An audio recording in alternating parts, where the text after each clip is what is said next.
चीन में भी कुदरत ने ऐसा कहर बरपाया कि चारों तरफ पानी ही पानी नजर आ रहा है। मूसलाधार बरसात के बाद नदियां उफान पर हैं, घर डूब चुके हैं।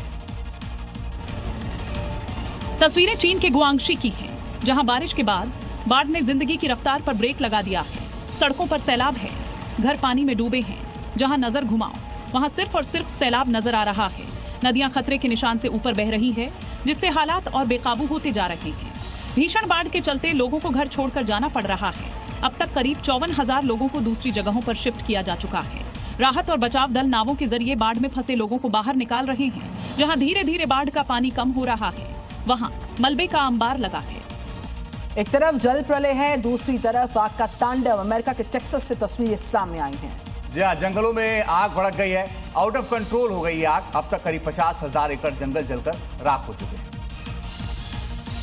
धधकते जंगल और आसमान में उठता धुएं का गुब्बार। तस्वीरें टेक्सास के पालो पिंटो काउंटी की हैं, जहां आग देखते ही देखते हजारों एकड़ इलाके में फैल गई। 50,000 एकड़ जंगल जलकर राख हो चुके हैं। आग की चपेट में आने से कई इमारतें और वाहन भी जलकर राख हो गए। आग पर काबू पाने के लिए कड़ी मशक्कत जारी है, मगर अब तक जंगलों में भड़की आग बुझ नहीं पाई है। हेलीकॉप्टर के जरिए पानी का छिड़काव किया जा रहा है, मगर तेज हवा के चलते आग लगातार फैलती जा रही है। हालात इतने खराब हो चुके हैं, कई इलाकों को खाली कराना पड़ा है, स्कूल बंद कर दिए गए। अमेरिका में रेवाना के रैनो में लगी जंगलों की आग और तेजी से फैलने लगी है।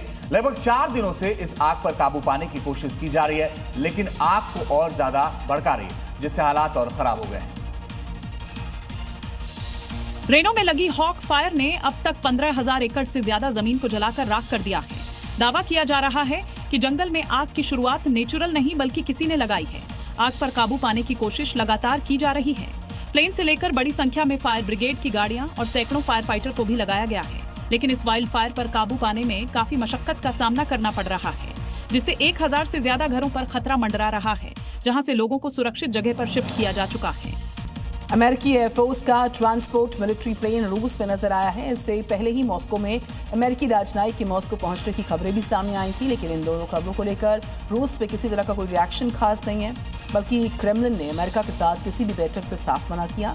लेकिन दुनिया भर में इन दोनों खबरों पर चर्चाएं जरूर तेज हो गई हैं। फ्लाइट रडार 24 के डेटा से पता चला कि अमेरिकी एयरफोर्स का C-17 ग्लोबमास्टर मॉस्को के नुकोवो एयरपोर्ट पर उतरा, जो लातविया के रिगा से उड़ा था। अमेरिकी मीडिया की माने तो इस प्लेन से CIA चीफ रसिया पहुंचे हैं, जबकि इससे पहले मॉस्को अमेरिकी राजनयिकों के इस्तेमाल की जाने वाली नंबर प्लेट वाली गाड़ियों का एक काफिला देखा गया था, जिसके बाद कयास लगाए जा रहे थे कि अमेरिका रूस में कोई बड़ी बैठक हो रही है। लेकिन क्रेमलिन के प्रवक्ता ने कहा कि ना ही उन्हें इस विमान के बारे में कोई जानकारी है और ना ही US प्रशासन के अधिकारियों के साथ कोई बैठक है।